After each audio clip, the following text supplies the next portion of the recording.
do processo e biotecnologia, mais especificamente na matéria de física experimental, né, sobre a orientação do professor Alexandre. Bom, essa apresentação, né, apresentação de revisão bibliográfica no formato descritivo e de abordagem qualitativa. Estão me acompanhando aí? Sim. Beleza. Se travar aí, vocês falam. Uma vez eu começo a falar aqui, você não conseguiu ver, acompanhar os slides. Essa apresentação tem como base materiais já existentes, como sites e livros. O objetivo dessa apresentação, né? Eu falarei aqui, vou resumir aqui as leis de Newton, né? De uma forma sucinta, para a gente aí compreender, né? Entender teoricamente como funciona. Já conhece, né? Esse cara aqui, Isaac Newton, né? Um grande físico aí que contribuiu grandemente para compreender esses fenômenos. Então, as leis de Newton, elas fundamentaram, né, a base da mecânica clássica, e um dos seus principais legados, deixado por Isaac Newton, foi justamente isso, né, tentar explicar o movimento dos corpos. Então, foi publicado aí pela primeira vez, em 1687, na sua obra, né, no seu livro que ele deixou aí, se vocês tiverem interesse em dar uma olhada, né, o nome do livro é o seguinte: Princípios Matemáticos de Filosofia Natural. Então, explicações essas, né, que ficou conhecido como as 3 leis de Newton. E a gente tem a primeira lei de Newton, né, ou princípio da inércia. O princípio da inércia diz o seguinte: um corpo tende a permanecer em seu estado de movimento ou em repouso, a não ser que uma força resultante haja sobre ela, né? Então, para explicar melhor, coloquei um exemplo aí usado aí no nosso cotidiano, né? Os bonequinhos aí pegando o busão, e que eles estão equilibrados e o busão começa a acelerar, então os corpos eles são jogados para trás automaticamente, né? Então a força que ele usa aí, os bonequinhos usam para que não sejam jogados para trás é o apoio no busão, né? Então no caso esse apoio aqui que eles estão colocando no busão, né, seria a força resultante. E se eles não colocassem essa força, consequentemente, né, eles iriam ser jogados para o fundo do busão. E se não existisse o fundo do busão, eles iam ser jogados para fora do busão, né? E com certo tempo eles iam parar, né? O movimento ia cair na pista, ia parar. Isso devido, né, às forças aí que existem. A força peso que puxa para baixo, a força normal, né, que se compensam, deixando o objeto aí equilibrado em um plano horizontal, né? A gente vai agora passar para a segunda lei de Newton, ou melhor, princípio fundamental da dinâmica. O princípio fundamental da dinâmica, né, diz o seguinte: que a força que atua sobre um corpo, né, é igual à sua massa vezes a aceleração, como você pode ver a fórmula aí. E diz também que a aceleração ela é diretamente proporcional à força, né? Então, se aumentar a minha força, né, eu vou estar aí aumentando a minha aceleração. E que também a aceleração ela é inversamente proporcional à massa.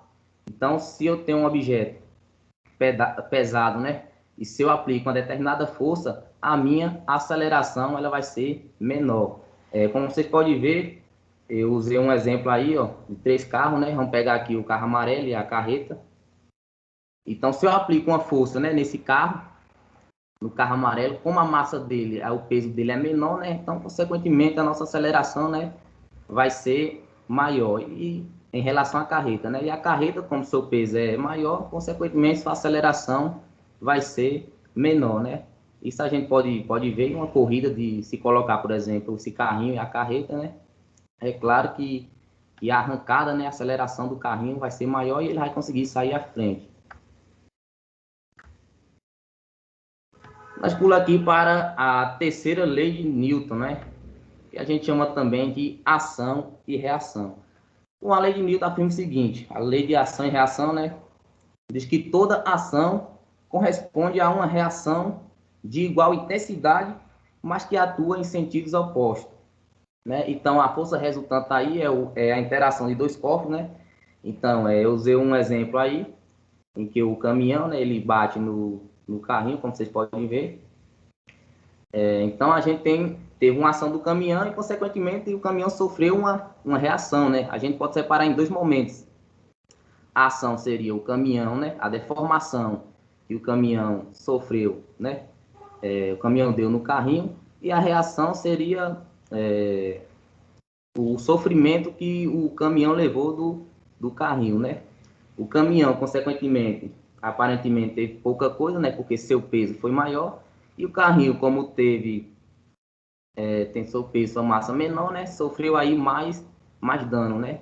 Mas que as forças aplicadas foram a mesma. Porém, isso dependeu por causa do peso, né? A massa foi maior.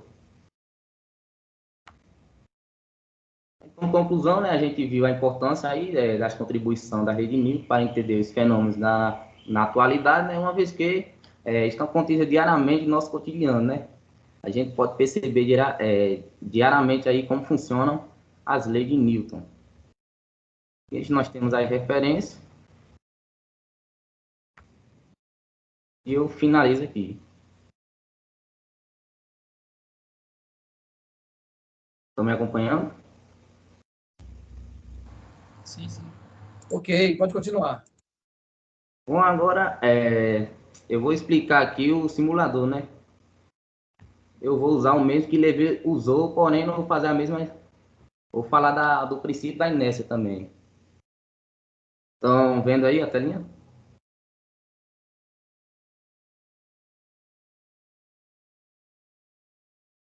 Sim, Então, o princípio da inércia diz o seguinte, né? Um corpo, como eu falei, tende a permanecer em movimento ou em repouso, a não ser que uma força resultante haja sobre ele, né? Então, a mulher está aqui, praticamente está em equilíbrio, né? O busão está em movimento.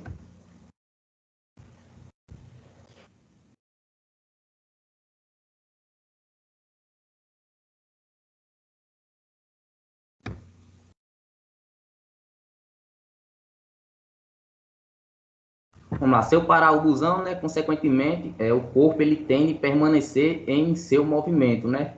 Então, a não ser que, como vocês podem ver aí, eu não vou usar nenhum exemplo aí que o Levi falou, né? Vou desprezar aí o L, a outra, falar só em relação à mulher aqui. Então, a mulher, consequentemente, o corpo dela, ela foi para frente, né? E se não existisse essa barreira aí na frente do ônibus, ela iria ser jogada para frente do ônibus, né? Isso, né, fundamenta aí o princípio da inércia, que o corpo tem que permanecer em seu estado de movimento ou repouso, a não ser que uma força haja sobre ele, né? No caso aqui, a força agiu, que é a frente do busão, né? E se não existisse essa frente, consequentemente, o corpo iria ser jogado para fora do ônibus, né? Ia cair na pista e depois de um determinado tempo, ela ia parar, né? Isso?